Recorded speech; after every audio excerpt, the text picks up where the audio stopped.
শিবকে ভুলেও নিবেদন করবেন না এই জিনিস। শিবের আরাধনায় কুমকুম বা সিঁদুর ব্যবহার করবেন না।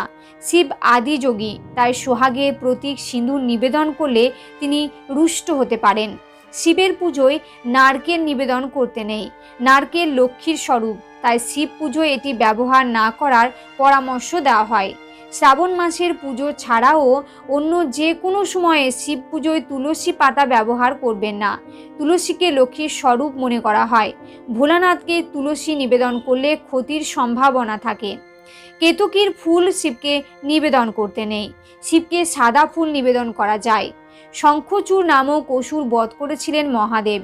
শঙ্খকে সেই অসুরের প্রতীক মনে করা হয়, তাই শিবের পুজোয় শঙ্খের ব্যবহার নিষিদ্ধ।